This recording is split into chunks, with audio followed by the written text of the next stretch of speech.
A couple hundred years ago, the only thing you had to worry about was a hangover. You telling me you're an investigator? More or less. Today, because of your curse thingy, you can't sleep with anyone. We're not a team. I'm your boss. Or else you might feel a moment of true happiness, You got a real addiction to the brooding part of life. lose your soul, Except for the bulk of it, where I was nearly tortured to death. become evil again, You're a demon hunter. Road demon hunt. and kill everyone.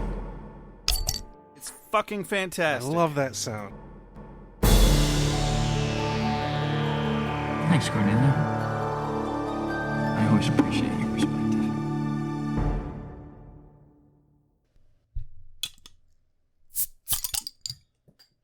Hey! Woo, that was tense. That was tense. Oh, man. It's like Russian roulette with these fucking Reed's ginger beers these days, everybody.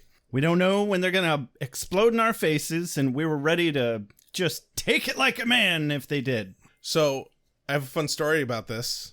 Is it fun, Rex? Yeah, it is actually. So, basically, I drink a lot of Reed's ginger beer, and the last 3 or 4 cases that I've gotten... I'm on the edge of my seat, by the way. The last 3 or 4 cases that I've gotten have had a plethora of them that are highly overcarbonated, and they explode when you open them.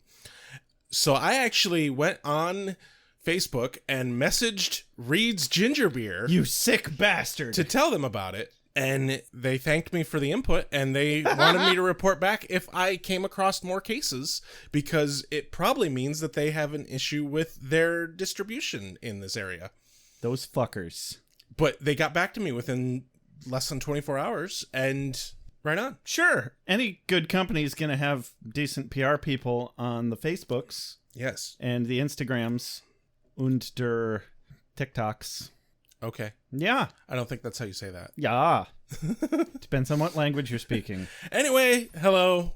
Welcome to Ale with Angel. I'm Rex. I'm Josh. And today's episode, we're reviewing Season 2, Episode 15, Reprise. Wow. Or Reprise. I or knew you however were going to fucking say it pronounce wrong, but I didn't think you were going to say it that wrong. I thought you were going to say reprise, and I was all cocked and loaded to say it's actually pronounced reprise in proper musical terminology. And The funny thing is I think they expect it to be pronounced reprise. Yeah. Because it's a pseudo play on the episode Surprise from Buffy, because they end the same. Surprise! Reprise! Sure. Okay. Surprise, bitch! Some fries, bitch! Surprise, bitch! Or wait, no, it's not bitch. It's motherfucker. Yeah. Some fries, motherfucker! Speaking of surprises, we have a surprise. Yeah? One of our fans, Clubby the Seal. Clubby the Seal! Yeah, one of our multiple UK fans got back with us and sent us our UK reviews from iTunes that we couldn't see. Multiple, as in more than one, everybody. Yes, It's 5. of Probably, them. I was going to say at least 3. Yeah, 5 of them starting from like 3 years ago. Yeah. So, we apologize to you, dear fans. We did not know your reviews existed, but we are happy to read them on the air today. Yeah. Oh, yeah. No, right. There are at least 5 Yeah. who have reviewed us. And, listeners are like cockroaches. For every one that you see, there's at least 100 more. And that's I was a bit worried of where you were going to go with that. that's about where the analogy ends, I hope. Yeah. Yeah. Also, sometimes I want to step on them and watch them and go, You sick bastard. I am. Fuck-a-doodle-doo. Well, this explains so much. Yeah, well, explain it to me later. Meanwhile, We have reviews to read. we do have reviews to read. Oh, yeah, we can do that first. Sure, why not? Yeah, we're just going to knock these 5 out real quick. They're all well overdue.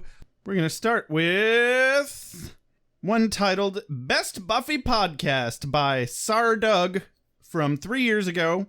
Sardug gave us a 5-star rating that says, "So happy I've finally found a Buffy podcast where I actually like listening to the guys, kind of important. Want to know what they think about the show, and they don't irritate the crap out of me. Plus, they're bloody hilarious." British people really do say that. Oh, that's really cool. Oh, neat. You know, also that sounds really familiar. I'm wondering if they may have grouped them all together at first and then separated them later. So maybe we have read these, but just to be safe, we're going to keep reading them. That doesn't sound familiar to me at all. It could easily just be a close paraphrase to a different one. Yeah, I didn't bother possible. to check. The next review is titled G, 5-star review by MDoug78, also 3 years ago. And Doug in both the names. Yeah. Interesting. Maybe Doug's a common name in the UK. Who Maybe knows? it's some kind of title. This review goes, "This is the only podcast I keep coming back to. So nice to find a podcast with some real balance. This isn't just an hour of loving everything in BTVS. It's also a giant circle jerk. These guys aren't afraid to call out the faults, inconsistencies, and downright dumb bits, but even that is done with some real affection for the program. Just hope they see it through to the end. Keep up the good work." Booyah! Thank you very much, MDoug78. Yes, and it is our full intention to see it through to the end. Next on the docket, we have one titled Beer with Buffy, ... Rocks. Written by JJJ. 3 years ago. 5-star review. It reads, "Really enjoying this BTVS podcast. Feels fresh and the guys are really cool. Nice banter and great content. Feels effortlessly cool. Cheers, guys." No. Cheers to you, JJJ. Yes. Cheers to you. Fucking cheers. By the way, today on Beer with Buffy, we are drinking Woodford Reserve. You know, I keep seeing it there on the shelf, and I keep going, I don't know, it costs another $9 up from Jameson. And today I said, fuck that shit, I want Woodford Reserve. It's been a while since I've had it. It's so good. It is fucking delicious. I recommend it. It's just is it a bourbon? It is a Kentucky straight bourbon whiskey. And it's great. It's probably my favorite bourbon. It's so good, I'm not going to mix it with ginger beer today, probably. We'll see how that goes. I'm at least going to have a couple of shots, full snifter, without ginger beer in it first. Next review. Our next review titled Genius. 5-star review by The Matrix UK. As a longtime Buffy and Angel fan, these two guys have rekindled my love for the show. Not afraid to call out faults and makes my commute bearable. If I could give it a 6 out of 10, I would. You know, I feel like that's a typo. I have no idea. They give us 5 stars Yeah. and said if I could give it a 6 out of 10, I would. Yeah. So you want to downgrade us from 100% to 60%. Explain that. Because my best explanation is typo. I think they meant 6 out of 5. I hope so. Yeah. I really hope so. That's my headcanon. Yeah. All right. So I'm going to believe that. thanks for the 5-star review. Write whatever you want, I guess. Yes. Last review, titled Highly Addictive, written by Little Stody. Yeah, from May 30th, 2022. Ooh, this one's relatively recent. And it reads, it's a 5-star review, by the way. "I'm well hooked on this." Well, it's so British. You guys are so British. I love you. I love it. "I'm well hooked on this." I'm not even going to try to. Well, if your accents haven't scared them away yet, you're good. One of them told me it was okay when I do the Spike voice, so it's fine. Even then, I feel like it's only sometimes. Anyway, I'm well hooked on this. Only found it a couple of weeks ago, and trying to limit myself to one a day so I don't run out too soon. Dramatic readings, mom synopsises, and duh bronze. It's got it all. The most fun and upbeat of Buffy podcasts. Update - well, I'm all caught up now. So wait eagerly for each next episode. Rex and Josh keep staking it. Whether beer with Buffy or ale with Angel is your taste, or both, belly up to the bar and get in. Yeehaw! Thank you, Little Stody. I suspect that Little Stody was not able to only do one episode a day. Haha, we're just that addictive. Depending on where they were in May, we have a lot more episodes than that. True. Truth. Yeah. But thank you all so very much for those reviews. Cannot articulate enough or well enough to how that makes me feel. It's all warm and fuzzies. It's all warm and fuzzies. Agreed. That is an excellent yes. That is an excellent yes. Fuck-a-doodle-doo! Rex, guess what time it is? What time is it? It's time for us to fuck-a-doodle-doo. It is! Because we have executive doodle-doos or executive producers, whichever you prefer to terminologize them. And we read them every episode. They are, in fact, our Patreon supporters. And they are as follows. Rachel Gregory, Rachel Doodle-Doo, D. Sheringhausen, Clubby Seal, Mr. Tabalicious, Sandra Craig, Jay Sommer, Christina, Catherine Parkinson, Karen Moon, Chris V-Man, Irregarded Turtle Liker,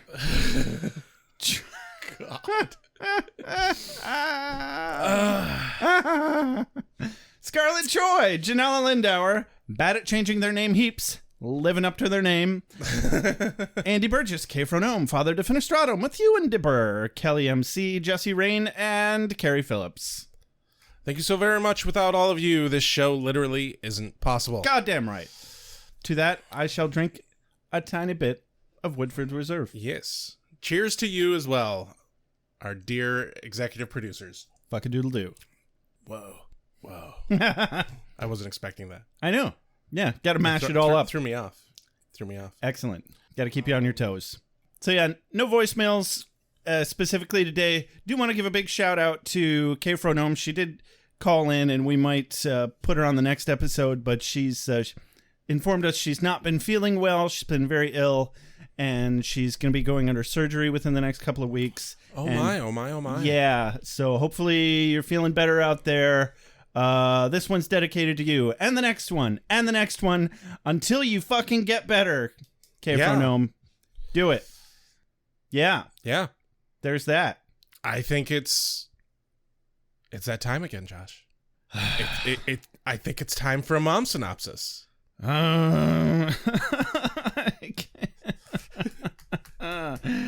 You started it. All right. Reap what you sow. I know.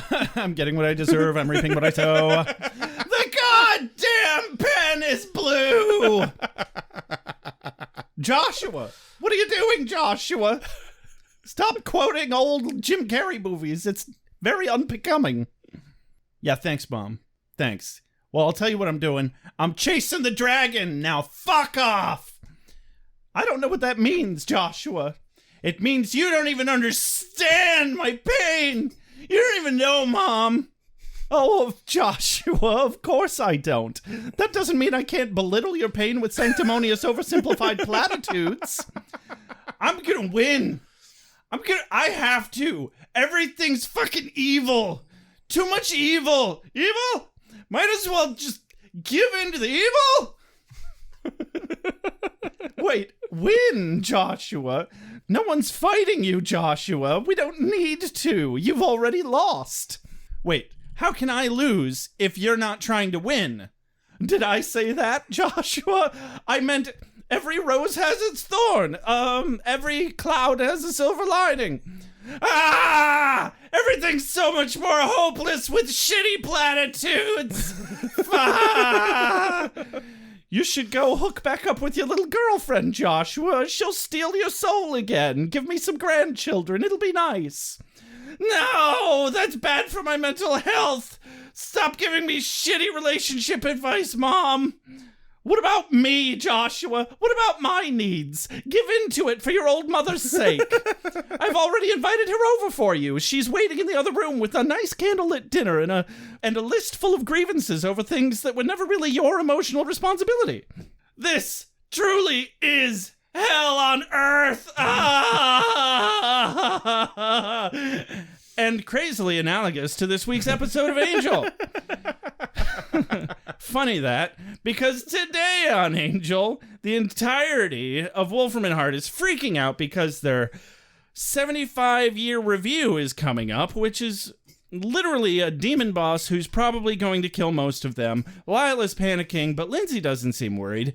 Angel is noticing lots of rituals and sacrifices happening across the city and goes to Lorne for advice, who can't do much but does tip him off to a magic ring and an ambiguously named place where this meeting might happen. Angel uses an old contact to learn that the ring is in fact a doorway to other dimensions, and he supplies Angel with the gauntlet needed to kill the Claynack demon coming to Wolfram Hart. Angel plans to take his ring and wreak havoc in hell.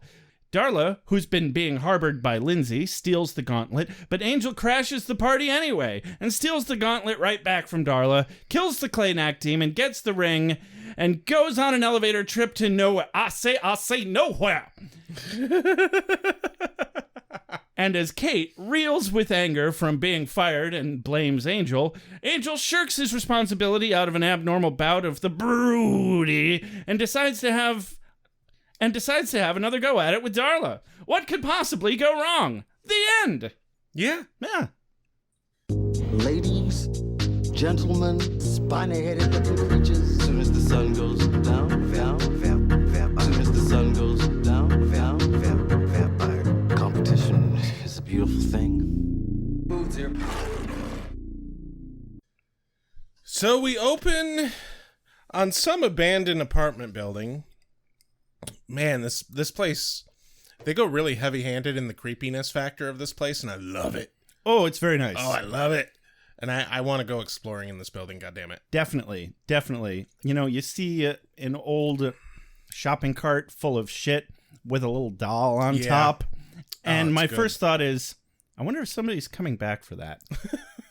Probably not. Probably not. I'm thinking probably not. Probably not. Is it haunted? It better fucking be haunted or I'm going to be very upset. Well, it may not be haunted, but it is filled with goats. Hey, goats are adorable. They are adorable. I fucking love goats. Let's drink their blood, Rex. I follow a TikTok, by the way, that is all about this dude who has a herd of goats. Speaking of drinking goat blood.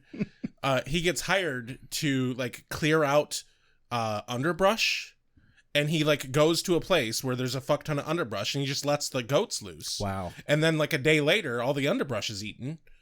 And he gets hired to feed his goats for free. Yes. That's fantastic. Yeah. I fucking love it. Right? Like there is a business plan. Definitely. That is self-sustaining. But anyway, yeah, I like goats. And there's a room full of goats. And Angel's like, huh, look, goats. Huh. Who knew? Pick one, name it, murder it. Why not? I mean, don't. But do give it a name. Yeah, give us $5, we'll name it for you. That's a thing we do. Yeah, we will name goats too, not just cats. Hell, once we named a dead ladybug. I forgot about that.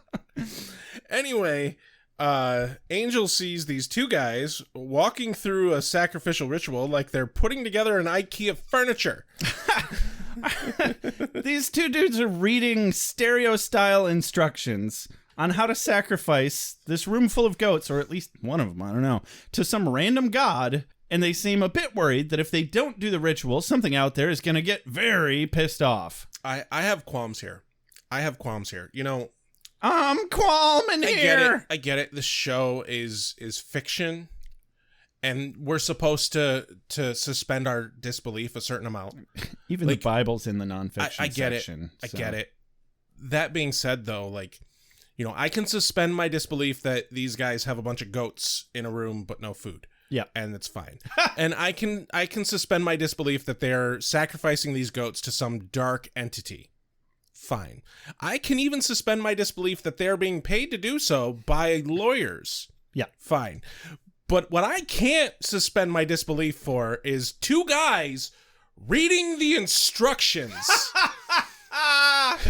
Oh, I really thought that was going to be a goat fucking joke. No. Wow. Why you got to take it to the sexy place, Rex? I didn't. You did. So you agree that it is sexy to think about two guys fucking a room full of goats? No, I don't. All right, just checking. That's your story, and I'm sticking to it. Sometimes you worry me. Only sometimes? Oh, fair. You more often than not, really. I thought that was why we went onto the internet. Anyway, yeah, no, reading the directions, that's just silly. Yeah. You sacrifice the goat, you sound out the fucking Latin, and you call it a fucking day. Apparently. They must not be paying these guys enough. Like, well, I mean, they're evil, so obviously they'd underpay their lackeys. Evil? Like, But beyond that, a nice little garden path. But beyond that, evil. But no benefits. Zero benefit. Oh, these guys are bottom rung. Yeah. These guys are filing 1099s. Definitely. And it's not because they're doing business well. It's because they're not getting insurance. Yeah. So Angel seems very pleased by the news that something will get very pissed if they don't do these rituals. Yeah. And also very displeased at the same time. It's a very small yet intense roller coaster of emotions. He's such a broody boy. Yeah. Oh, yeah. And There's a lot of brood in this episode. yeah, it doesn't get any better. No. I mean, it does get better, but it doesn't get less broody. No, it does not get any less broody. Opening sequence. Imagine cats are meowing the opening sequence. And cut to Lost Angel-less investigations. Yeah. Yeah, hard T on Lost. You're welcome. In the new office, Cordy, Wesley, and Gunn are finishing up, apparently, the case with the girl with the third eye. Hey, they came back to her. Hooray. I'm a little disappointed they didn't give us really any real information about the case, just that it was like some sort of demon hatching out of the girl's head. And they Hey, did the we charm. fixed it. Yeah, that's how uninteresting it was. I kind of liked that running gag that the idea of a demon eyeball in the back of a girl's head was just so droll to them that they couldn't make a full episode about it. And even the girl's just like completely unaffected. She's like, yay, it's gone. I'm going to go play, I don't know, whatever little girls play. Yeah. She's not even a little girl. She's like a tween. Yeah. But, you know, She's whatever. at least 13 or 14. I don't know, whatever young women are doing these days. Damn whippersnappers. Probably TikTok. They're probably on TikTok these days. Well, these days, sure, but we're talking about like 2001. Yeah, I have no fucking clue. Not Facebook. No. Yeah. You know, I was there. We were children in that age. We were probably only a year or two older than her. What the fuck were we doing? I mean, let's see. Yeah, I was around like 15, 16-ish. I guess I was doing a lot of theater, so I was drawing. Oh, okay, there you I go. was drawing a lot. Neat. So there it is. Go do some theater and draw. You got the demon head out of your eye, or the demon eye out of your head. Yeah. Go do some normal kid stuff. Anyway, it's all good. Even the hair's going to grow back. Yeah. Wheelchair Wesley gives the kiddo a lollipop. Cordy pops a ball cap on her head. And this mom... Oh, no. It's not all good, though, Josh. Well... It's not. You know, I was going to get there. I don't want too much suspense. Yeah, I'm not sorry. all good, I didn't though. want to...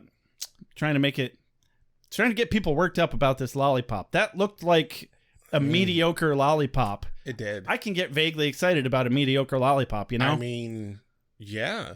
And where'd that ball cap come from? Why did it fit so well? I don't know. It looked fitted to me. It definitely did. Maybe they pulled out the extra stops and got that fitted ball cap. Yeah, they had to have measured her head while they were getting rid of the eyeball. It's unfortunate, though. It's unfortunate they took those extra steps because bitches stiffen them. Oh, yeah. The customer is not always right. In Yeah. fact, often they are wrong. My favorite version of that saying is the customer isn't always right. They're often mistaken. Yes, that is accurate. Because she thinks that it is just too impossible that these things that she witnessed could have happened, and they must be con artists and scamming them. Like, she obviously believes that they did a real service, but she's quoting her husband. Sure. She went to her husband and said, hey, I need to pay these people. Yeah. And her husband was like, that's not real. I don't have to pay that. That's impossible. We can't be paying for those things. Yeah, she passed the buck on her husband, totally. All I can say is that is good writing and characterization of what rich people are like. Yeah, I can get on board with that, definitely. Not too happy about rich people, definitely. I mean, some of them try. She is not. She's representative of the ones I do not like. So, yeah, Wesley says, just let her go. Cordy and Gunn get pretty pissy about it, as they should and deserve to.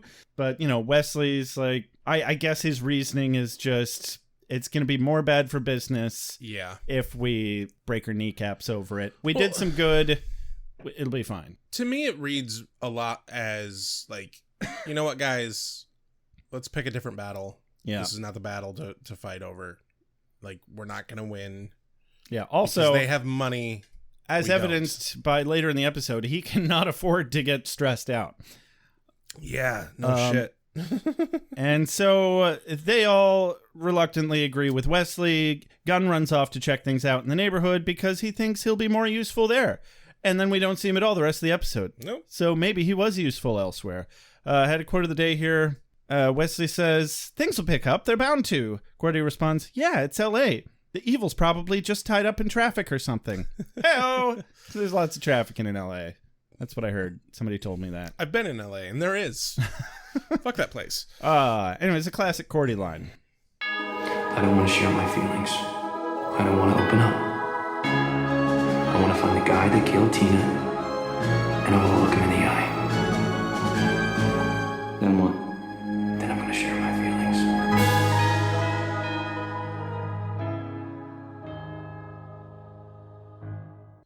Cut to the Gerba Thump Thump. Gerba Thump Thump, where L and L are prepping for a review. Oh my. Oh my. Oh no. What is it? Tell me again, Rex. It's a review. Ooh. An evil review. Say it again. Go on. I wasn't expecting that. Gave me the chills. Come on now. Come on, Rex. Help me out here. I'm just a little hyena trying to get off on your words. Oh, yes. I think we're done here. Such a tease. You fucking tease.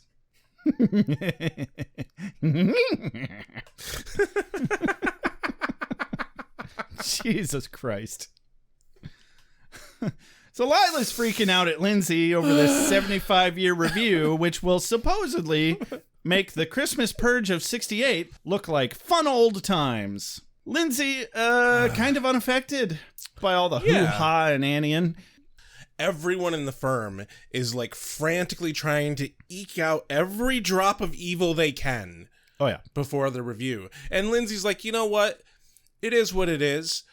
Either we're going to get a good review or we're going to get a bad review. No piddly little, ritual here or there is going to do shit to help us. Yeah, seriously. And he's not wrong. Oh, no. No. Come on. Any, review you've ever been in, nothing that you do in, the last few days matters. It's all about, what you've done over the last several years. So we get an interesting quote out of Lila here. She says, "I heard Henderson actually pulled her firstborn out of company daycare to offer it up to Brown Noser." I assume the trail off there was intending to refer to whatever entity it is that is doing the 75-year review that we have not yet become privy to. Yeah. So anyway, she calls her a Brown Noser and then says, "My mother was right. I should have had children." I'm like, damn, Lila really is one stone cold bitch.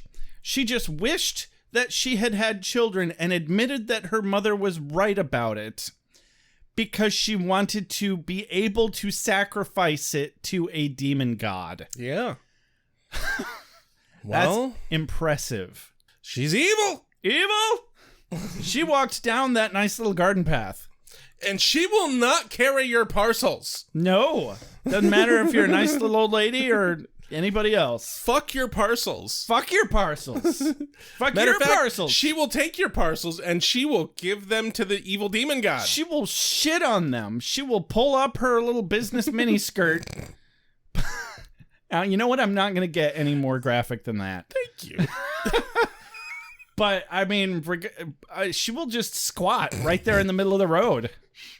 Did you ever see Bridesmaids? Just like that, except you'll see everything. Oh, God. I've seen everything. I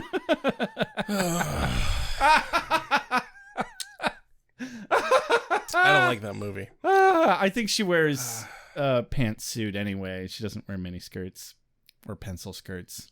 I don't know. I can't remember. Long since established that I know nothing about terminology of women's clothing, so I'm just shooting in the dark here. Yeah. But I know what a pant is. I think. You got a pair of them on. Usually right they now. come in pairs, but it's still only one. Ooh. It's a mystery. Oh, man. Scooby-Doo and the mystery of the multiple pant. Moving on. Off to the police station. To the Lapita. The Lapita. Oh. LAPD. Oh. Yeah, Lapita. It's okay. I'm a limo driver. And Angel begs Kate for help because the city is going ape shit with blood sacrifices, and he can't figure out why. And Kate's like, you know what? No. Just fuck off. Yeah. Fuck off. And, he wants help stopping them because anything important to the doggy sheep snort is worth fucking up. Yeah. And he's not wrong. No, he's not wrong. But what he does not realize is that Kate herself is due for a review on Friday. Oh, yeah. Oh. Yeah. Yeah. It's not good. Internal Affairs review. Apparently, the asshole who was behind the zombie cops reported her for letting Angel into the building to beat the shit out of him. Yeah, well, I can imagine actually that makes the whole thing a little more realistic now. So I was like, a cop being held responsible for something? But that's ludicrous. How would he have known how Angel got in the building, Josh? Well, I think there ended up being a record of her picking him up and then immediately letting him out like a mile down the road, if you recall. I don't. They even mention it later in the episode. Oh, do they? Actually, it might be right at this part in the episode. It's one of the plot points they bring up, and it's true. She did him a favor. She let him out of the cuffs and out of the car. Yeah. Because Wolfram and Hart tried to send him to jail, and they were going to come in, and they were maybe going to murder him later with some sunlight, and Kate let him go. Oh, yeah. Okay, I remember it now. That might have been an earlier episode, but it is a thing that happened. Yeah. And that's... Yeah, yeah, and there probably was cameras in the fucking police station. There's lots of evidence against her aiding and abetting Angel. And, Okay. Plot hole dispersed. Right. False alarm. Yeah, so therefore, this is not good enough reasoning for Kate. Just fucking with Wolfram and Hart, not good enough for her.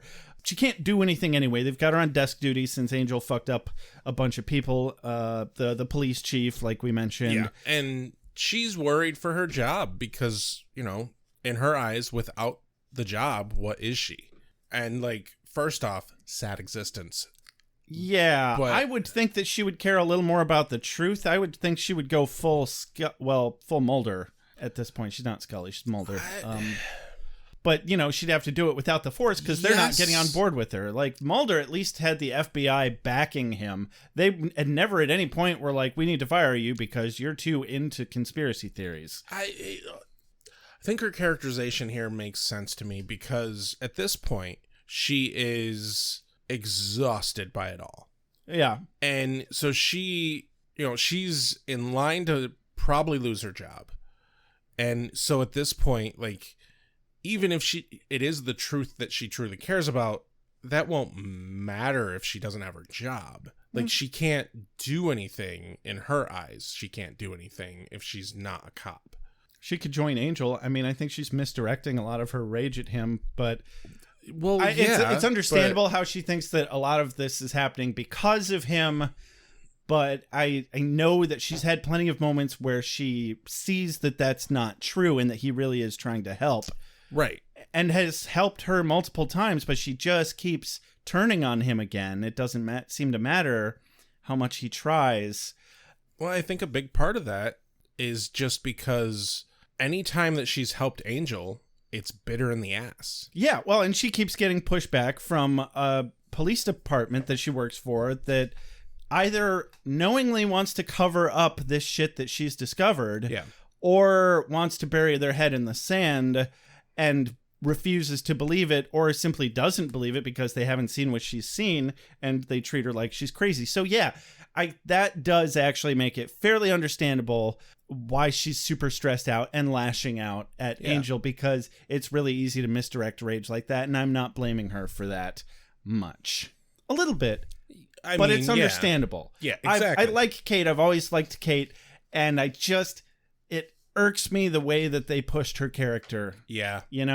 She could have been so much better. I would have loved some of the directions that it could have gone if they had just leaned it more towards being part of the team, or something like that. I wish that they had pushed it towards her becoming part of the team. And I don't know where they're going with it after this episode, but as we've said multiple times before, we know she ends up leaving the show. Yep. And they'll probably just use it as one more thing for Angel to be broody about. Not that he needs it, but I guess, I don't know. He kind of does need more reasons to be broody, because the same old reasons tend to get a little old.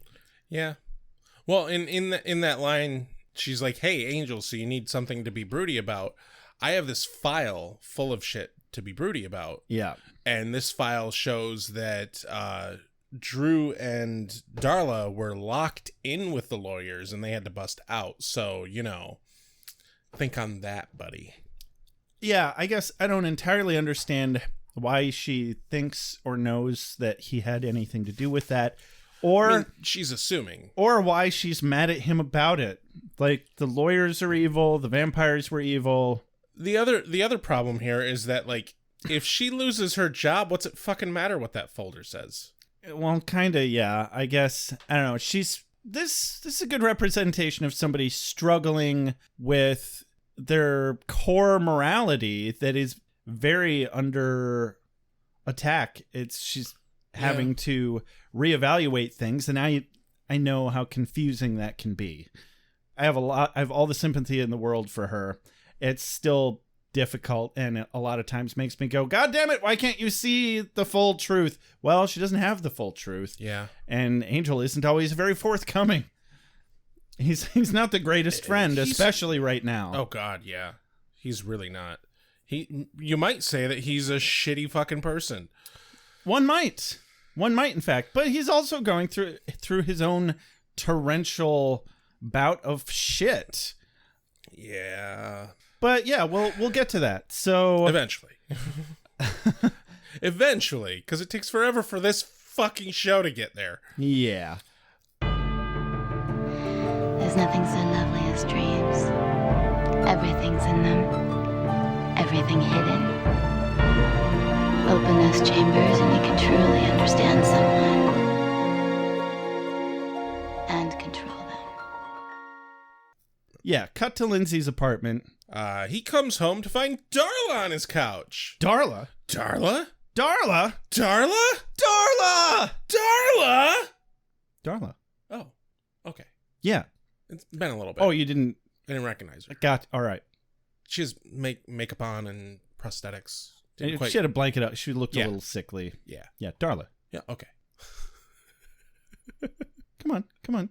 You heard me. I said Darla. Darla? Darla. Darla? Okay, I'm done. I'm sorry. No, Lindsay brings her a big old bottle of blood. Cold blood, though. Man. Show some hospitality. Darla. Yeah.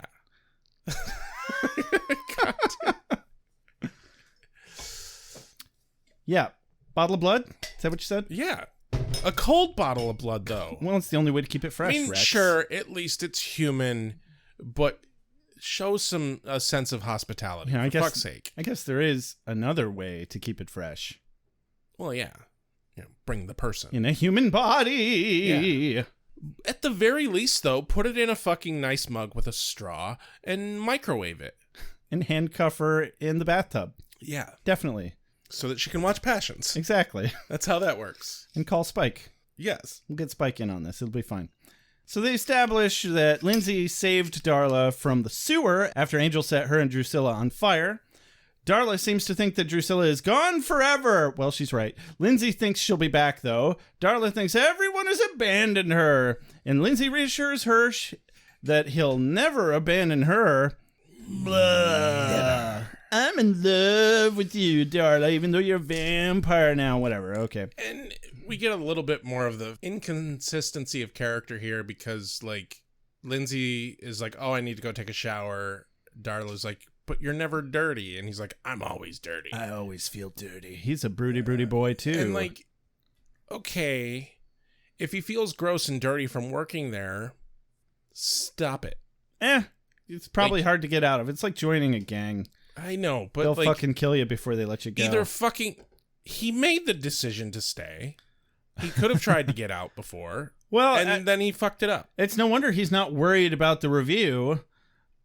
He wants to burn in hell to atone for his sins. I mean, okay, yeah, fair. So he feels like he deserves it. So he's like, well, whatever. Either I'll keep going up or they'll murder me, which is fine. Either way is fine. Anyway, after he heads to the bathroom for his shower, she gets up and then grabs a folder out of his fucking briefcase or something. The one that Lila gave him earlier at the office. And it just outlines the review. The 75-year review. So Darla's got all the information, which establishes why she could possibly be there later. Yeah. Cool. Cut to Caritas. Lauren is being shitty to the bartender again. Fuck you, Lauren. Okay, but I love you in every other way, Lauren. It's fine.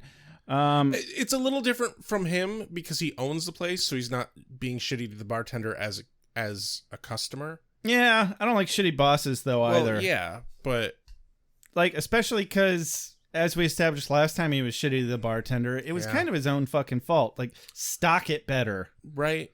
But no, Caritas is fucking hopping today. Oh yeah. Quote of the day. Got 2 lines here leading up to it. Lauren says to Angel, you should have booked in advance. I don't think we can get you on stage tonight. And Angel says, I'm not here to sing. And here's the quote. Lauren says, oh, is that what you're calling it now? Hey-oh! Yeah, because Angel can't sing. No. Fuck that guy. But yeah, apparently it's packed because of fucking lawyers. When did this place become a lawyer bar? God damn it. Well, of course they would know about it, and it's probably not the free nachos bringing in the morally ambiguous types, as he calls them, referring to the lawyers. Oh, God, I want nachos. Ooh, right? Yeah, no, I had too many nachos the last couple weeks. That's fine. Angel gets a little bit angry at the sight of said lawyers, because he's just a big, dumb, fucking Labrador retriever, and Angel demands that Lauren tell him everything he knows from reading them. Which Lauren, of course, refuses based on patient-client confidentiality. Even the fucking mind-reading demon has better HIPAA standards than the fucking doctor on Buffy. No, he doesn't. He still tells Angel everything. Yeah, but, well, no, he doesn't tell him everything. He tells him what he heard in the men's room. And then he also tells him other things that he didn't hear in the men's room. Well, it was ambiguous. Speaking of morally ambiguous, I think Lauren might be slightly morally ambiguous. He had to say no a couple of times before he said, oh, you big brute, you big, strong, sexy brute, you beat it right out of me. How dare you? But yeah, anyway, Lauren gives Angel the information about the 75-year review, and that it is by some super evil senior partner. Dun dun dun. Commercial break. Yep. A very poorly placed commercial break because we come back and we're still at Caritas and apparently just like a few minutes later. Yeah, they just moved to a table. Yeah. And Angel's still just badgering Lauren, poor Lauren. Angel's like, you have to tell me. Lauren's like, I don't want to. You have to tell me. I don't want to. Mushroom. I'm going to start throwing shit at you again. I'm going to start throwing shit at you again. The snake. Badger. Oh, not the paper towel. I didn't want to hit anything important and fuck up the recording. Okay. That joke is 20 years old, just like the show we're reviewing. How appropriate. So, Angel claims that getting to the senior partners is his own destiny. Therefore, he deserves to know how to do it by using the readings of these other people. And Lauren nearly directly contradicts this by telling him that all these rituals he's been stopping all over town mean nothing. They are merely the acts of scared children, almost literally, that are trying to earn some last-minute brownie points. Oh, this is where Lauren does give some pretty solid information.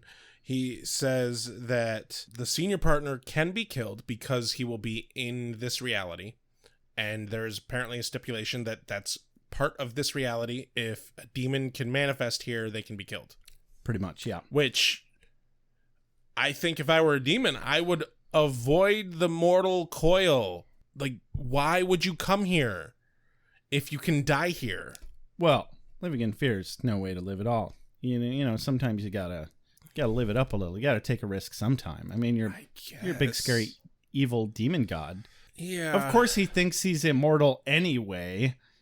He doesn't think anybody's gonna fucking run at him with the one thing on the planet that's enchanted to be able to kill him with, you know? I suppose. The hubris, man. The hubris.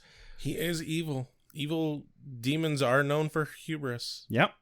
Yeah, they are. That tracks. This one, well, we'll get there. So, it seems to me, Angel tends to lean a little heavily on cheating his way through these big issues that he has. Because if it's his destiny, doesn't that mean he'll get there one way or another? Well, yeah. But he always has to run to Lauren and be like, it's my destiny. You have to tell me. Or at least this time he's doing that. Yeah, like if he really believed it was his destiny, then he'd just be like, I'm going to pick a direction and run. Yeah. And like assume that's what he's supposed to do. And that's what Lauren should tell him. I mean, that's also the problem with destiny in any way, shape, or form is like the question of, are you actually making decisions if that's the case? Like if fate exists, then nothing we do actually like is free will. Oh, that old conversation. No fate but what we make. Exactly. John Connor solved it back in the 90s. It's fine. So Lauren is a big old pushover, and he coughs up a couple bullet point tip-offs. We've got the Band of Blacknil and Home Office. Yeah. Whatever those things mean. Oh, also, don't forget the important part. The lawyers want him dead. They see, there's some people over there. If you look really stealthily, you might notice these people that are 5 feet away from you giving you the absolute creepy death stare. It kind of had this that moment when you're like, okay, now don't be obvious, but look behind you and check that person out. And then I said don't be obvious. And then half the room is just giving you the death daggers.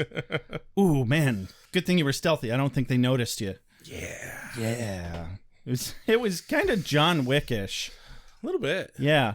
Because, like, obviously they would have tried to kill him if they hadn't been on sacred ground or whatever they call it in John Wick. Oh, yeah. Neutral ground. Something like that. Well, it was the name of the underground facility.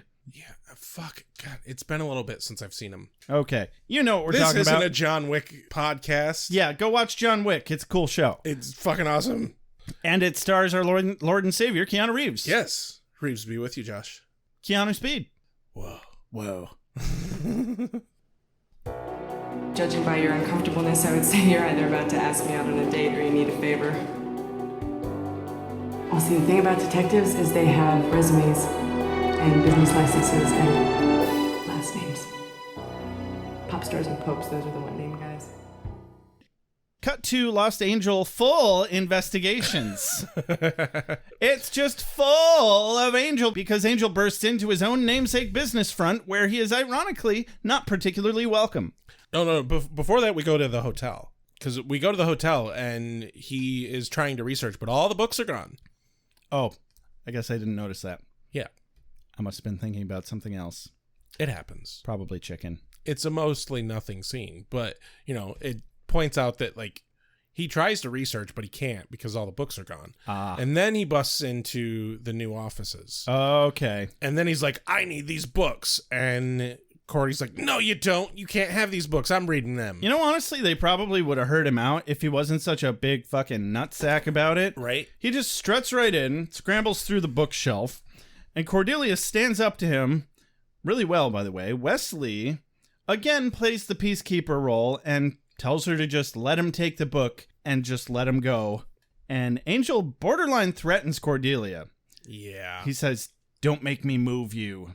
Which, while this is not a violent threat, it is very much a sign that he is willing to cross a boundary of previously held respect and trust between him and Cordelia. Yeah. And that's what really hurt, Honestly, yeah. Because, we've had a few moments in the last few episodes where he's pointedly been keeping his distance from them because he doesn't know how to confront the issue. Yeah.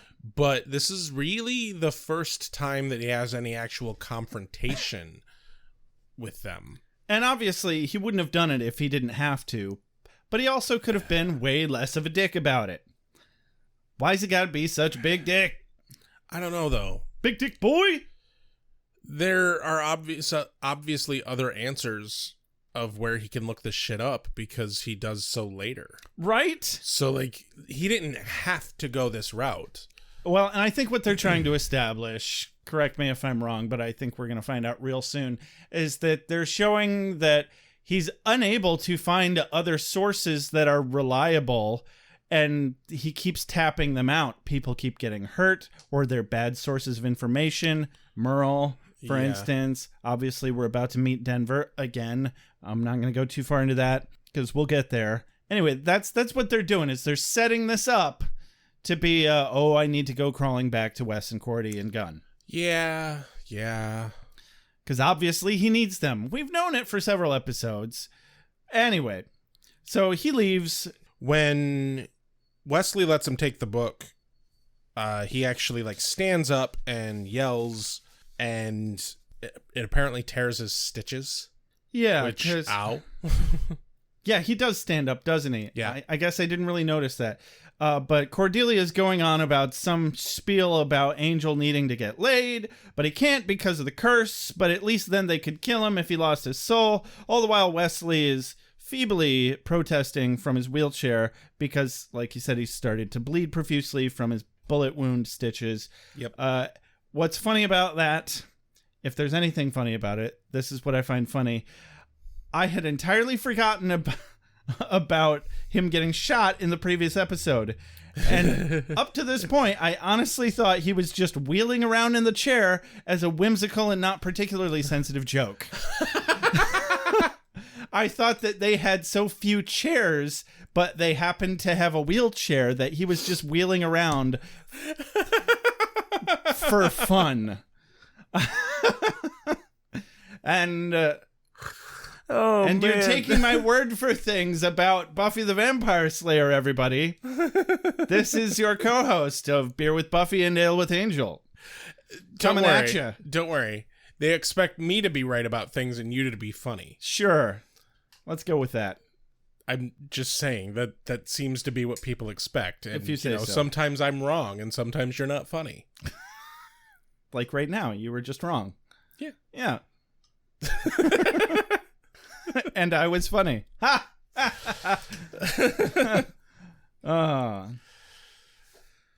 Anyway. So yeah, he starts to bleed, and that makes Cordy stop going on her rant about Angel having sex. Because some people here actually care about their friends. Yeah. Oh, it's Cordy. Yes. Yeah. And not Angel. Sometimes it just takes her a minute to get her attention, you know? Yes. She's a little inattentive. I can relate. Totally fine. I have that issue sometimes. She's a normal person. It's great. Cut to the LAPTA conference room. Yes, where there's a big bad hearing going on. A review, if you will. Oh, I will. It's a less evil review than the 75-year evil review. Not much. But it's still a room full of cops. Yeah, like I said. Oh, ACAB. So Kate gets canned because she's gone off the deep end, according to them, and never took any personal time after the death of her father. Everything they say just reads of like, you know what? We don't like her anymore. They've made up their minds. They pretend to let her try to defend herself, but they're clearly cocked and loaded and know exactly how this is going to end. And she even calls it. They're like, well, you have to say something, Kate. And she's like, what? Say what? You literally just laid out all of my history on the table with no context and expect me to explain. It's before its time, kind of. A little. Because it very strongly just reeks of, oh, this other cop was like, hey, this cop's causing shit with me, trying to fucking call me on my bullshit, which is, of course, summoning zombies. But we can't let this good cop be in our bullshit and calling us out on our bullshit. And so they shit can her because that's what they do to cops who try and be like, hey, don't do bad things. Yeah, that makes a lot more sense. You know, I really wanted to make a joke here that the least believable part of all this is that they would ever fire someone internally with no outside political pressure. But there is sufficient internal political pressure. Yeah. So that'll do it. And we all know that that's the number one reason why cops get fired. Probably, yeah. They also offer to pay for her psychological help through the city plan. Yeah. Well, part of her severance, and she should get the severance. But like, also, yay. I think it's just kind of an extra little fuck you because these kind of people don't believe in mental health. Right. It's just a stigma to them. Well, yeah, they're labeling her as crazy, and they're like, "Oh, crazy people need mental health. We'll pay for that." Yeah, they're just fucking with her. It's just they're sticking it in and breaking it off, Just like the last line on her way out. This fucking guy, apparently his name is Lou. Right. He's like, "I'm just glad your father's not around to see this." Yeah. Kate really shows an immense amount of restraint here, not leaping across the table and choking this fucker until his fucking grandchildren pass out. Okay, that's good. Cut to the bookstore. Yes, Random bookstore. I believe it's called Book City. Oh.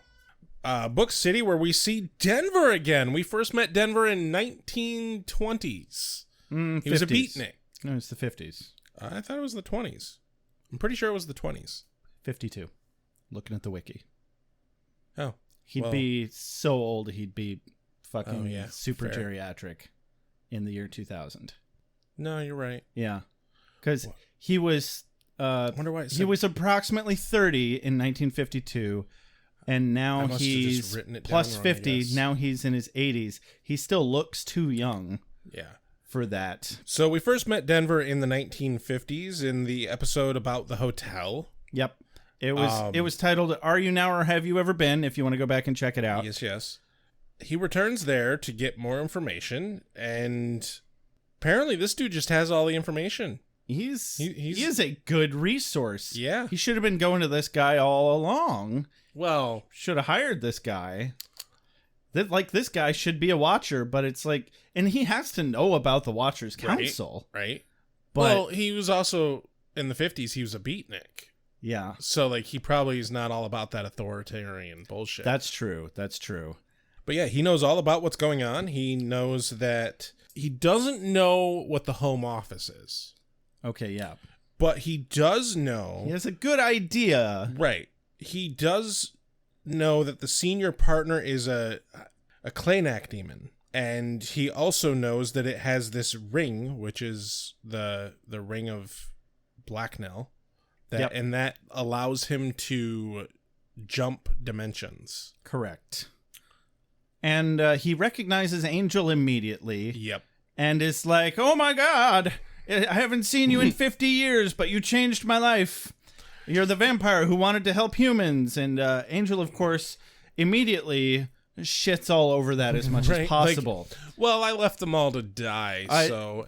Quote of the day here. Denver says, "Hey, how'd that go anyway? It was a Thessalak paranoia demon, if I recall." "Yeah, I don't know. I think he killed everyone." "Oh, well, point is you tried." "Actually, I pretty much walked out and let the demon have the place and everyone in it." Well... Denver is still not entirely perturbed or put off by this. Right. Never mind that everything he based his life on for the last 50 years just became kind of a lie. Yeah.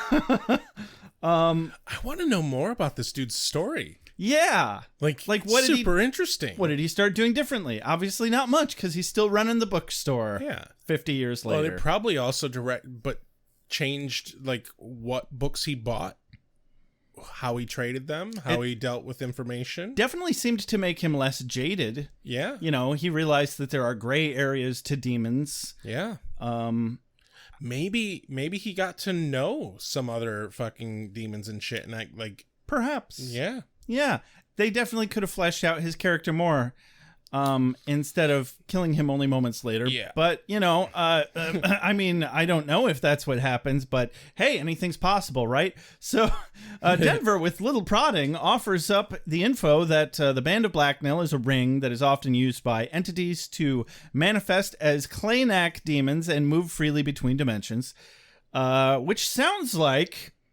Did you think of this? It sounds like something Glory would find extremely useful. Yeah, it does, actually. I sure hope she doesn't find out about it. Wink, wink, nudge, nudge. No, but really, that'd be an excellent crossover plot, if you ask me. It would, but they don't do that. Well, way to ruin it for me. It honestly seems like something that could still come up, but I don't remember, and I'd like to keep it that way. Yeah. But yeah, probably not. I don't know. Basically, Angel's plan is to go to the home office, kill all the senior partners. Using the ring. And Denver tells him, oh, well, in order to do that, you need this glove, which isn't a glove, it's a fucking gauntlet, for fuck's sake. This glove has been blessed, I guess, and it can kill a demon by just grabbing it by the throat. It's a magic glove. Specifically for exactly what he's doing right now. And hey, you know what? Denver just happens to have it. Yeah. And you know what? You can have it, Angel. No charge. Yeah, even though he just said that Angel would be fucking crazy to try it. But you know what? I happen to be the only person on the planet who could tell you how to do this. And you know what? You really did change my life. He bleeds out from the mouth. Yeah, and Angel makes the mistake of seeing the sword impale Denver. Sure. And then he steps towards Denver and gets himself impaled on What's wrong, sword. Denver? Looks like you got a little sword coming out of your stomach there. You got a little sword, just a little got a little stomach ache? Maybe some antacids. You need some Tums? I can get you...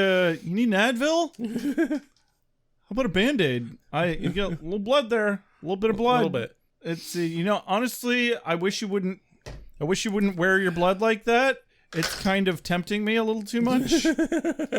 I don't really appreciate that. No, it turns out that standing behind Denver is Darla. Darla? Yeah, Darla. Oh, Darla. Yeah, Darla. Darla? So I said Darla. Darla. Darla. Darla. Oh, Darla. Yes. Darla. Darla. Yeah. She's right there. Who? Darla. Darla. I'm not sorry, everybody. And yeah, she's right there. Yeah, she's right there. She criticizes Angel for stepping towards the stabbing victim to be stabbed. Mm-hmm. And then steals the glove. Yeah, it's not about revenge though. It's about power. So yeah. I'm going to kick you in the face over power, not revenge. I hope that, you know what? It doesn't matter. Kick you in the face. Right in the face. Yeah, right in the face. Right in the face. God, I can't imagine what it feels like to get kicked in the face. Yeah, I don't really ever want to find out. I've been punched in the face, and that was quite painful. I've been punched in the face a lot in my life, actually. I don't remember most of it, though, so yay, trauma! Oh, God. I can hold a note for a long time. Actually, I can hold a note forever. But eventually, that's just noise. It's the change we're listening for. The note coming after and the one after that. That's what makes it music. A quick rewind to before Denver died. Quote of the day here. Denver says, to kill the Claynack and get the ring, you need the glove. Angel says, okay, now you're just making this up. Which I thought was hilarious because I'm like, yeah, this all seems a little too easy. And it's starting to sound like we're playing Zelda. It's dangerous to go alone. Take this. Well, you need the ring to do this. You need the glove before you can get the ring. Yeah. It's a demon. You need the bracelets and the raft. Yep. The ladder step stool thing. Yeah. You need a bow and arrow, but they have to have special properties imbued into them. Yeah. Sure. You got to collect all the extra rupees to get the fucking larger bomb bag. Yeah, definitely. If you see a bush, try to light it on fire. Yes. Or just, swing at it with a sword. And don't forget, most importantly, go to cemeteries and push gravestones around. Yeah, ghosts. There's no possible negative repercussions to this. Ghosts are very useful. Remember this. And if you see any very large insects, they have money inside them. Yes. Or you need to put them in a jar. If you see any small women with wings, trap them in a jar. Occasionally you can eat them. It'll pick you right up. Have you ever seen The Legend of Neil? Yes, actually. Good. I don't remember much about it, but that'd be worth... the fairy heals Neil with sex. Oh, dear God. Yeah. It's hilarious. I still think it's funny. Just eat this tiny whatever. Okay. So... Anyway, yeah, Darla runs off with the glove. Stabby, stabby, yoink. Cut to Wesley's apartment, where he's having a kind of a talk with Virginia. Their relationship is still going strong for now. That sounds like you know something, Rex. I might. Weird. Wesley and Virginia have this heartwarming conversation and cuddle session, and they're discussing how dangerous his job is and how it never really occurred to her that he could get shot, even if it was by a zombie. Hey, this is one of my quotes of the day, because he says, the gun was fired by a zombie, if that makes you feel any better. Yeah, because she's... just that sentence is beautifully absurd. The gun was fired by a zombie, if that makes you feel any better. Exactly. The lead up to that was also quite good. Because she's like, well, I didn't think you could get hurt on this. And then in one sentence, he lays out beautifully how they met. Right? Yeah. You were strapped to a sacrificial altar while the goddess Yeska was called forth from the nether regions to consume you. She's like, yeah, but I grew up with all that stuff. Come on. But this is guns. They're just too real. Yeah. So she asks if he could ever think of giving up the good fight, and he counters asking if she could ever be with someone who could give that up. And they leave us on a little bit of a cliffhanger where a little bit. Wesley says, this is difficult for you, isn't it? And she says, I just don't like to see you hurt. And he says, no, I mean breaking up with me. Yeah. Which I misinterpreted the look on her face originally as, fuck no, I want to bang you till your entrails fall out. But preferably without making your entrails fall out, because I misheard his line where he says, no, I mean breaking up with me. I heard, are you breaking up with me? ? Very different sentences. Yes. Yeah. That would make it a very ambiguous ending to the scene. So I rewatched it and then read the thing. It's not a very ambiguous end to the scene. Like, the look on her face is very much like, oh yeah, she's like, damn, you got me. Yeah. Wesley is one insightful fucker. Like, he is way more intelligent than he often portrays himself. Mm-hmm. And way more aware of what's going on around him. One time I knew I was being broken up with, and I didn't lie that I thought I was having a heart attack, but I knowingly delayed it by making a big deal out of it. I legitimately, we were in the car, and I was like, I'm sorry, we have to go to the fucking emergency room right now because I think I'm having a heart attack. And it wasn't even because I knew that I was being broken up with. I was just under a lot of stress about a lot of other things at the time as well. And that was before you knew that they were called panic attacks. Oh no, I knew. That doesn't make them less Oh, yeah. scary when you have them. I've never really had a panic attack, so I wouldn't know. Well, there was the one, but that was drug induced. That wasn't a panic attack. That was a fractured reality attack. That was being poisoned. You were poisoned. Yes. So if anybody wants details on that, no. Yeah. We're just going to leave that one in the ether. Congratulations. You have one more mystery to wonder about. Yes. I enjoy doing that to you. Fuck-a-doodle-doo. Yeah, anyway, Virginia's breaking up with him. It's sad. Sad piano. Sad piano. Cut to Kate's house, where Kate returns home to drink and cry, and there's more sad piano. Hooray! I mean, this is the sad piano episode, Josh. It's the sad piano episode. Well, it's one of them. Yeah, she looks very defeated. She has a nice little breakdown, shoves all the shit off her shelves, and just has a banger of a meltdown. And I'm like, what are you crying about? I thought that was a very efficient way to clear the shelf. To store your box of shit. That, the obligatory box of shit that everyone who's ever been fired in a TV show or movie walks away with. There's a lamp. There's some papers. Well, I think it's when anyone has an office. A pencil cup. Like, people with offices have stuff at work. I think it's funny that they always have office supplies sticking out of it and not really personal items. Depends. I've seen both. I didn't really look. I don't know what was in her box. I have no idea. I'm just being an insensitive asshole because I find it funny and highly inappropriate. You're not wrong. Yay. And so, banger of a meltdown. Cut to outside Wolfram and Hart. Yeah, where Lila enters the building with bodyguards who Angel takes out with outrageous ease. Outrageous ease. And I like how he's like, what's wrong, Lila? Not parking in the underground lot anymore? Because of the last time she was in the underground lot and he was in the car. And he celeritied into and out of it. Yeah, that, might traumatize. That might traumatize someone. Yeah. Even someone as evil as her. She's definitely more evil than Lindsay. Oh, way more evil. Yeah. She does not give a shit. She's game for this job, where Lindsay is iffy. Yeah, he's got too much of a conscience. But anyway, he forces her. She's like, what do you want from me? He grabs her hand, and he's like, it's a good line. It's a good line. Same thing I wanted from Lindsay. And if you recall, he cut off Lindsay's hand and used it for his fingerprints to get into the building. So he uses her hand, but still attached to her arm to get into the building. And she's informing him during that security will be waiting and he's counting on it.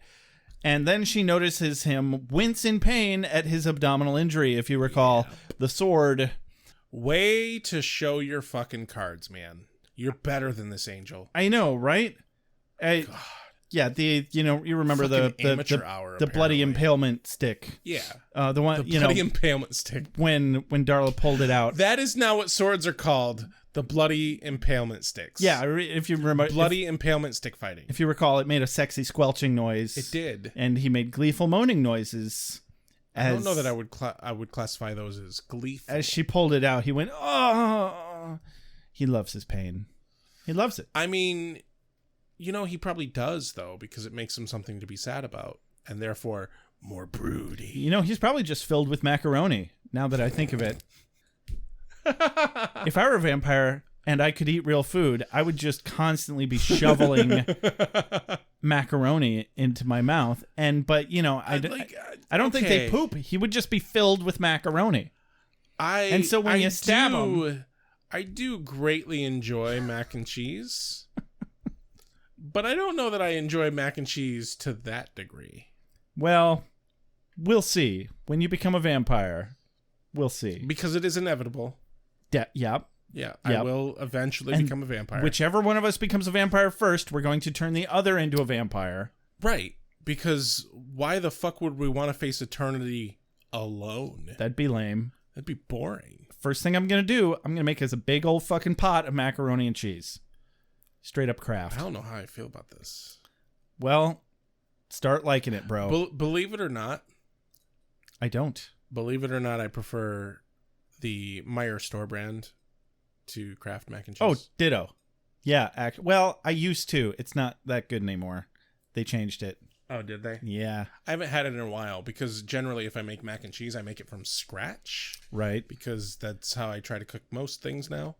That's okay too. It's only a little blasphemous. A little blasphemous. Yeah. I make amazing mac and cheese, my friend. All right. I'm just, I'm married to the brand name. What are you going to do? Just a little bit of shameless plugging here. That's all. Fucking consumer. Yeah, that's me. Gross. You're welcome.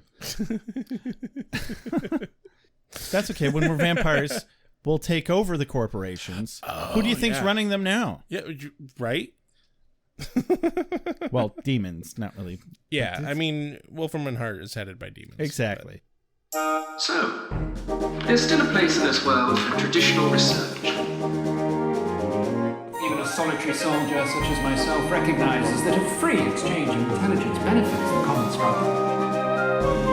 Oh, also, I brought in your mail and newspaper. Anyway, we cut to a phone call between Wesley and Cordy. Wesley's trying to encourage Cordy to go out while he is telling her that he's not going to be in tomorrow. He's just feeling a bit under the weather, having been shot recently. And just having been broken up with. Right, but he doesn't tell her that. Yeah, I really thought he was gonna, but he held it back. And she's like, well, I don't have any friends either. And he's like, well, thank you. And she's like, oh, I didn't mean it like that. Of course, you don't count. He specifically says that it's not true that she doesn't have friends. Oh, yeah. Yeah, and, I skipped a line. Because My bad. He very specifically is like, no, you have friends. And then they have a big... I'm your friend. Yeah, exactly. And they have a big mushy moment. And he's like, oh, Cordy, it'll get better. And she says she'll call him tomorrow and check on him. And he's like, I'd like that a lot. That sounds lovely. Cheerio. And I'm so sorry. No, you're not. Don't lie. A little bit. As soon as she hangs up, she gets a call from Mrs. Sharp. Yes. The mom of the demon eyeball girl. Hey, I have a check for you with lots of zeros. Money. You know what you can buy with money? Shoes. Shopping. Come over. It's only 30 miles out of the way. And Cordy's like, you make a good point. And at the promise of payment for shoes, we cut to Miss Sharp's house after the phone call hangs up. And there's some sort of demon there. There's a big, scary demon dude. And Miss Sharp is dead all of a sudden. Yeah. I mean, I'm assuming she's dead. Most people can't survive such twisting of their necks. Sudden cracking neck trauma. Yeah. He reaches out and she's like, one of them is on their way over, and he strokes her hair. Snap! Crackle pop. I think she's probably dead. Yeah, probably. Oh, and I bet you that demon is one of the demons the demon that they mentioned that was hatching out of the girl's head. I wonder if that's related. Actually, what I think happened is they hired a collector demon, and he's just really good at his job. So there it is. That's very evil. They're not evil. No, I mean, maybe they're a little evil. Please, can't I have just a little evil? But if Miss Sharp is dead, the check would be void, wouldn't it? You can just, fudge it. You can just fudge it. It's fine. They can write themselves into the will or something. I don't know. You got to get that payment. You got to pay them bills. I don't think that they would have conjured a demon to collect. Lame. All right. It's very likely that it could be the same demon that bit the daughter. It seems likely. Yeah. I hope that's where they go with that. I really hope so. We don't find out this episode, though. So cut over to the Gerba Thump Thump, where there's a review going on. And the Six Flags guy is annoyingly sidling up to Lindsay and going...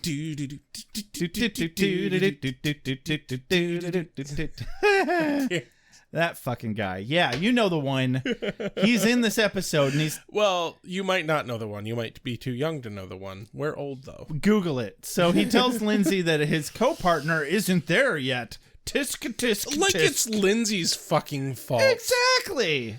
Oh, excuse me. All right, fire her. Give me the role, solo, and it'll be fine. Everything's fine.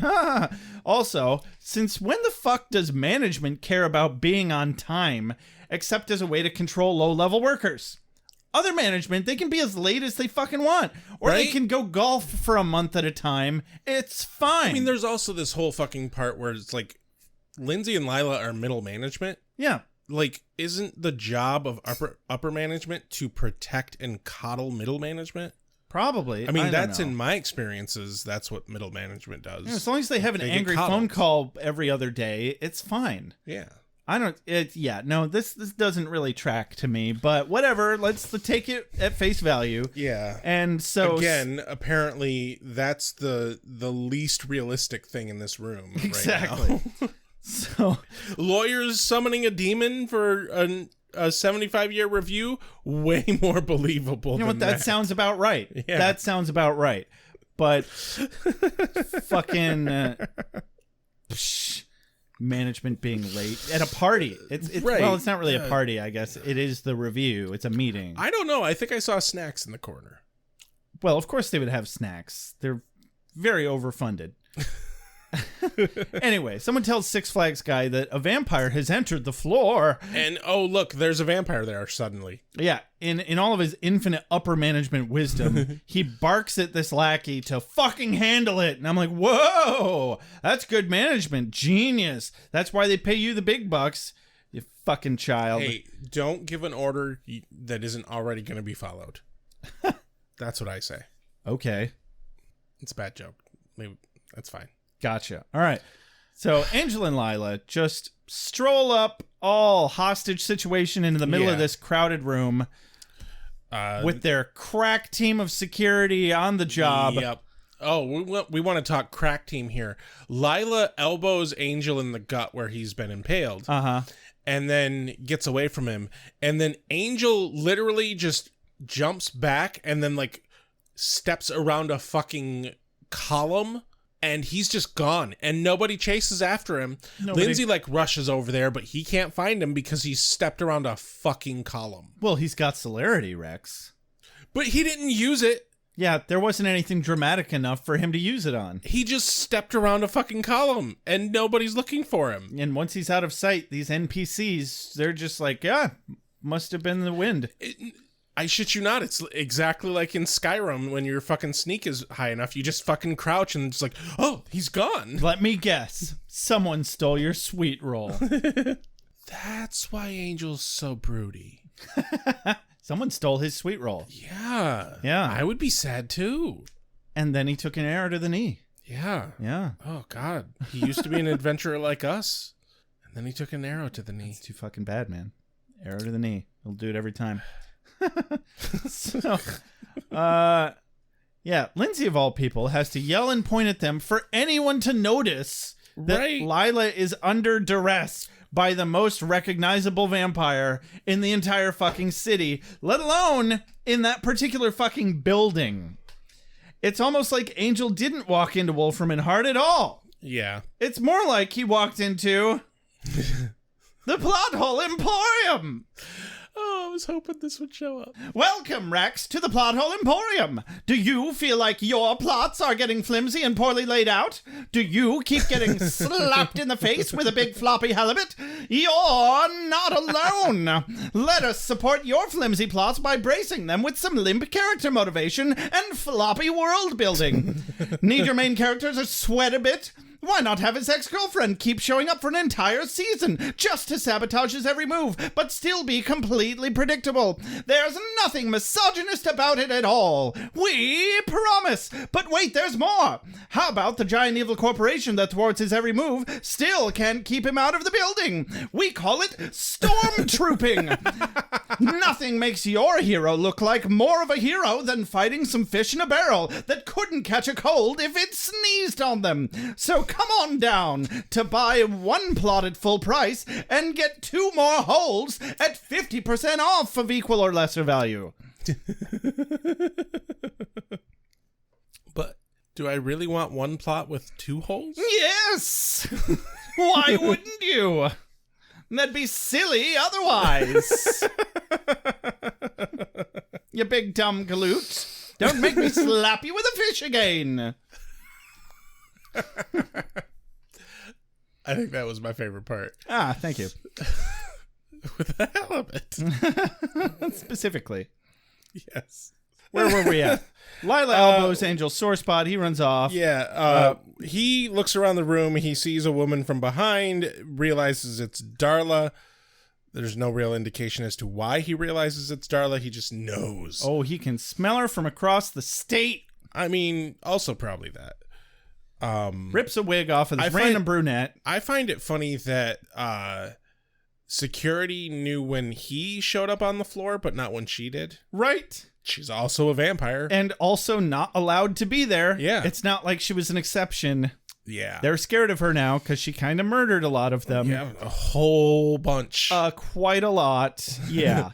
He whips some holy water in her face. Yeah, he whips some holy water in her face after ripping the wig off her head.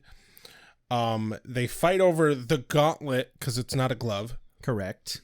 He gets the gauntlet from her just as the demon arrives. We don't really get a good look at the demon, but he's in a robe. He has the ring. Angel quickly puts the gauntlet on and leaps at him. Yeah. Security's over there. They've got, they're pinning down Darla, and after Angel successfully grapples the gauntlet away from her, Lila yells at them to stake the bitch. Lindsay punches her in the face, which was wonderful. Right. Lindsay, I'm not going to go there. Okay. Lindsay also tackles security off of Darla to save her. He defends Darla twice here. Yep. He's really got it bad for her. And then Angel readies the gauntlet as the Klainak demon finishes becoming corporeal and immediately rushes him and grabs his face with the gauntlet. Yeah. Which immediately turns him to ash. But Angel just has so much momentum that he carries right on through the window and falls to a bloody death. Just kidding. He lands. You might say that he defenestrated himself. One might say. And you know what? I did. Yeah. I did just say that. Yeah. Not you. I said it. He defenestrates himself. And he lands with hardly a scratch on him. And so does the ring right next to him. Like, no problem, bro. I get it. Vampires are tough. But I think falling from that height would do something. Something. Yeah. Like, he can be stabbed with a sword, for fuck's sake. No, sorry. What did you call it? His bloody impalement stick. Yes.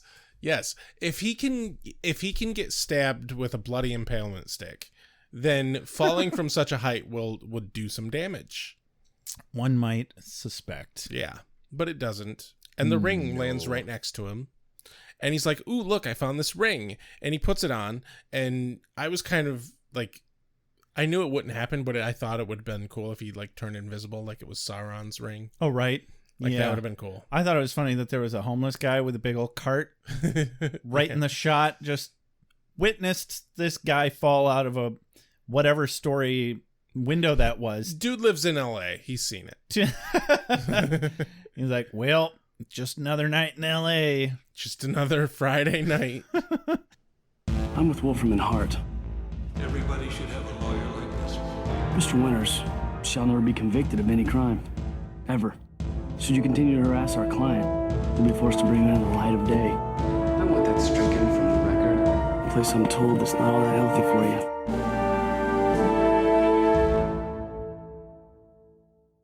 But no, Angel puts the ring on and a fucking elevator opens on the door on the building next to him. Yep. And an exterior elevator. Yeah. Which, not unheard of, I guess. Guess who it is, Josh? Who is it, Rex? It's your favorite lawyer, Holland. Oh my God, I missed you so much. I say, I missed you so much, my boy. Welcome back. But it is in fact Holland. It is not a demon or any sort of entity that looks like Holland. No. It is Holland, and he is very much still dead. A little bit. But a lot of it. He informs us that his contract extends beyond death. Us well beyond death, my boy. Yeah, and fuck that. And yeah, and he's like, hold on to your britches, son. We're about to have quite a long trip down this elevator into, I say what you might say, a hell. The home office, I do declare. So I say there is nothing to win, my boy. I say we simply have always been and always will be. You see, I say the evil is in the hearts of everyone, you see. So now go on along and get back. Get back to your regular evil earth known as the home office. Go on, I say.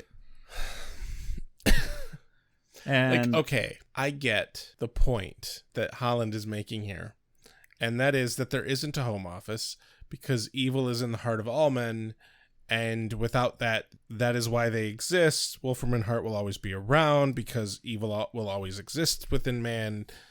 But oh no, Earth is hell. There's still a home office. There's still where the fuck are the senior partners if not in the home office? Yeah, this was definitely a diversion tactic. Like, what the fuck? That demon manifested in from somewhere that was not this dimension. Exactly. It would seem.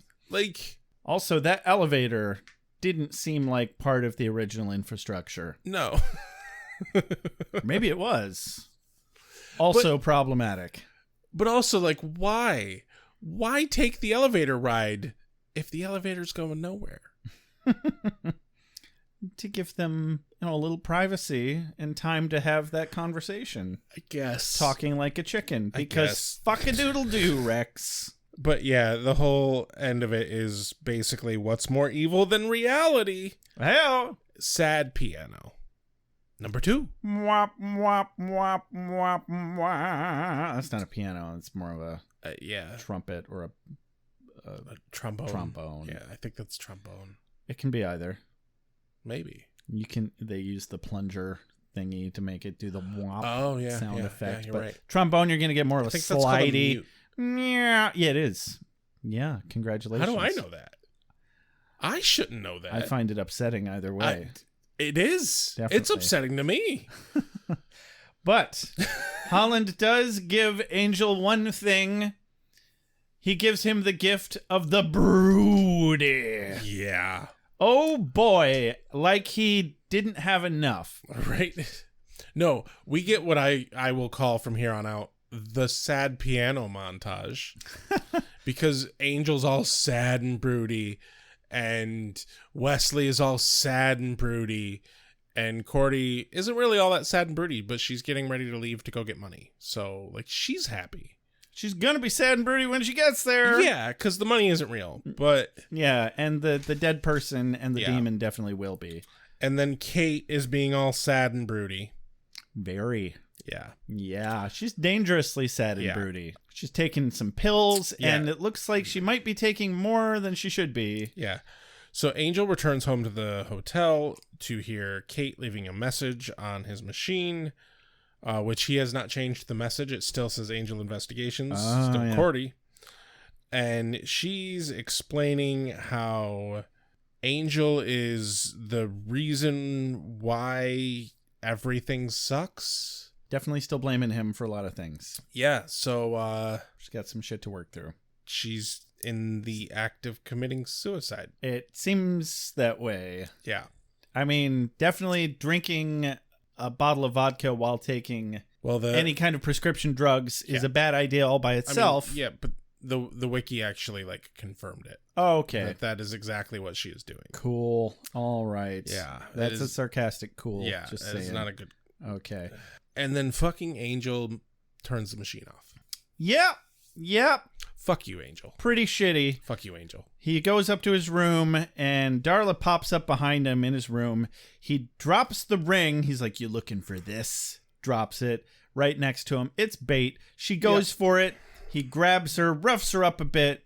Pins her against the wall, kisses her. Things get sexy pretty quick, because vampires, they like it rough. Yeah. And they almost showed David Boreanaz's ass. I think there was a minutia of crack.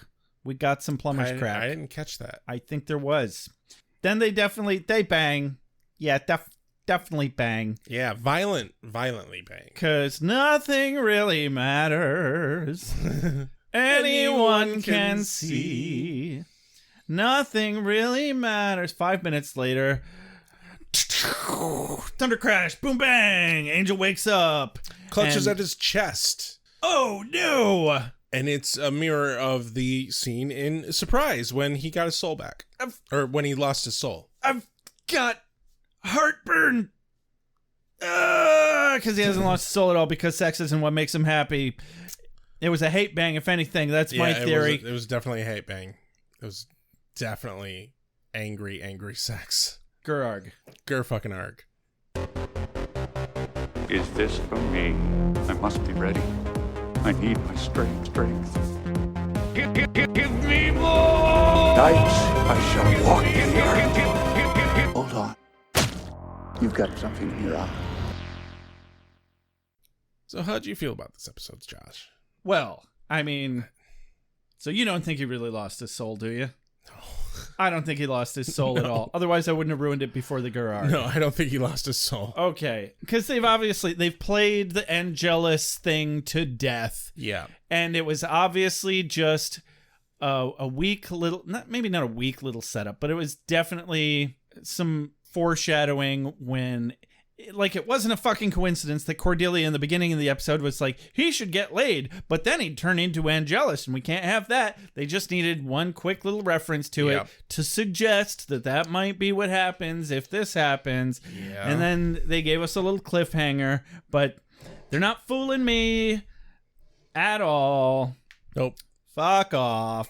It's not gonna happen. But how did you feel about the episode? I felt, I didn't hate the episode.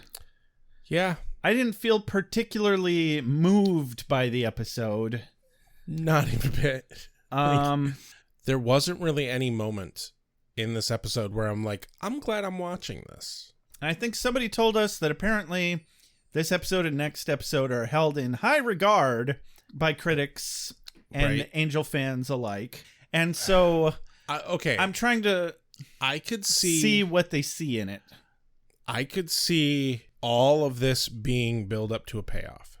If the next episode is done right, yeah, I could see this on reflection being good. I couldn't help but wonder if maybe this could have been a rare occasion where we could have benefited from doing a 2-for episode instead of leaving basically a month between the episodes. But we're not gonna. Right. Here we are. The simple truth is, this episode is filled with a lot of untied loose ends. And it's all set up. This whole episode is just all set up. I feel like we've got some good setup. We're finally gonna figure out what makes Kate fuck off or die. I can't remember which.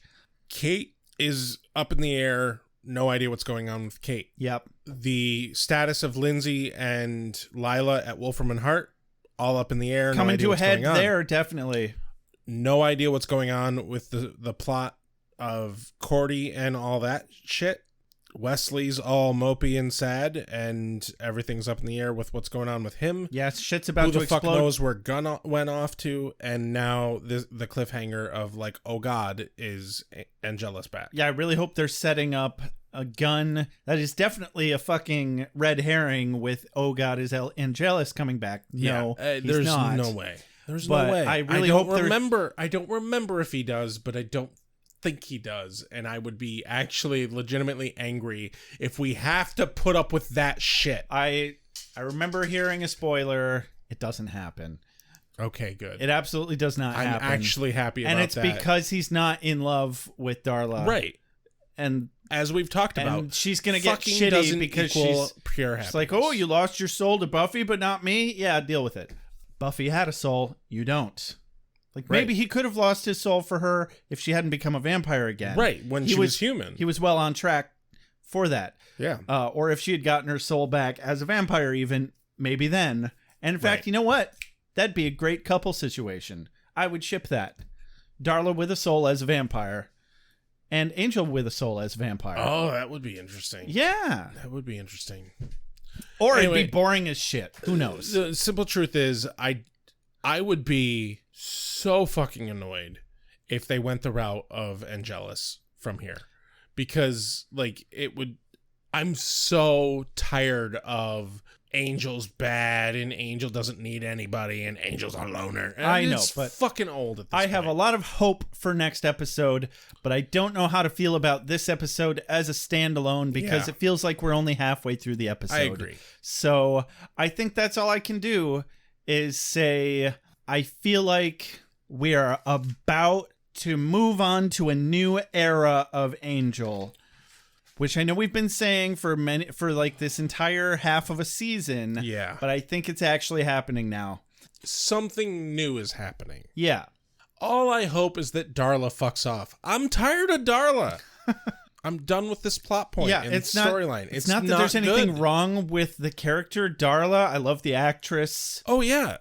And she does great work. But they just don't seem to know what to do with her. Right. Exactly. And he doesn't know what to do with her. And they're still just trying to figure things out. But I'm trusting that next episode we are going to find out why these episodes are highly regarded. Yeah. And this is, like you said, all just set up. So I'm reserving any hard criticisms until after next episode. Stick a pin in it. Why not? Do you have a quote of the day? I am going to give it to Lauren because it made me actually like laugh out loud. Oh, is that what you're calling it now? Hey-oh. Sure. It's just pure cheeky. But you know what? In an episode that's full of so much sad and broody, goddamn, we needed it. That's fair. And Lauren is always great for cheeky. Yeah. And also, Angel can't sing. No. So, you know what? Give it to him. He deserves it. He's an asshole. All angels are bastards. Angels. What a bunch of bastards. Definitely. So what's your quote of the day? All right, I got to give it to Angel. When he's at Denver's, and Denver says, to kill the Kleenex and get the ring, you need the glove. Angel says, okay, now you're just making this up. I enjoyed that. It was kind of meta. Yeah, it was. It was fourth wall breaky. Yeah. And it reminded me of Zelda, and I love Zelda. So that's my quote of the day. Boom. Cheeky. Yeah. We love cheeky. You know us. There it is. Yeah. And that's my closing, isn't it? Yeah, it is, in fact. Well, shit, that's been another episode of Ale with Angel. Don't forget to follow us on Twitter at Beer with Buffy. Like us on Facebook. Check out our Facebook group called Beer with Buffy Group, because that's just how Facebook works. We will see any notifications that you send us on Twitter, or I will anyway. If you would like to support us financially and or own something with our logo on it, you can always go to www.beerwithbuffy.com/shop. We don't have any floppy big dildo horse cocks. No, we do not. Yet. Potentially ever. You know, we it seems unlikely that we'll ever get those in. But, you know, just to make K-Fro Gnome happy, Crystal River Sam, you know, she's ill, and we need to do something to perk her up a bit. Yeah, definitely. I think that would do it. Or we might accidentally kill her. So you know what? Let's stick a pin in that, too. Sticking pins in everything. If you'd like to support us financially without buying some of our random weird shit that may or may not exist, head on over to patreon.com/beerwithbuffy. We have a cat naming perk, but it doesn't have to be a cat. We'll name whatever you want. Yeah. We are not picky. No. And you know what? The best thing that you can do for us if you want to support us is review us on iTunes. Doesn't matter where you are, if you're in the UK, if you're in the United States.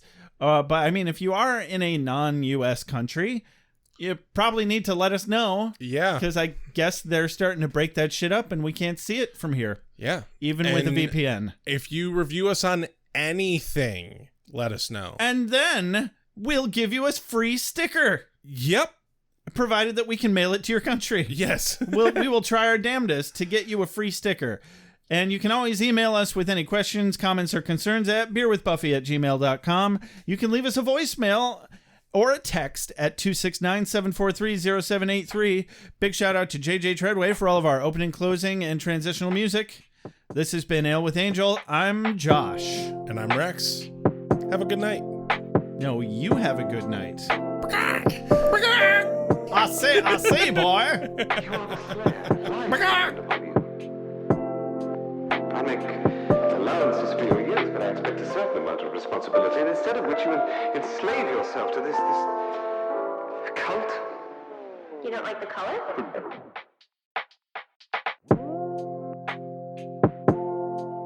You have a sacred birthright. You were chosen to destroy vampires, not to wave pom-poms at people. Why can't you people just leave me alone? You are the Slayer. Go ahead. Prepare me. I'm a watcher. I haven't the skill. Oh, come on. By appealing to your common sense. Earwolves, incubi, succubi, everything you've ever dreaded was under your bed, but told yourself couldn't be by the light of day. One gal in all the world. Common sense. One gal in all the world. It was a bit, British, wasn't it?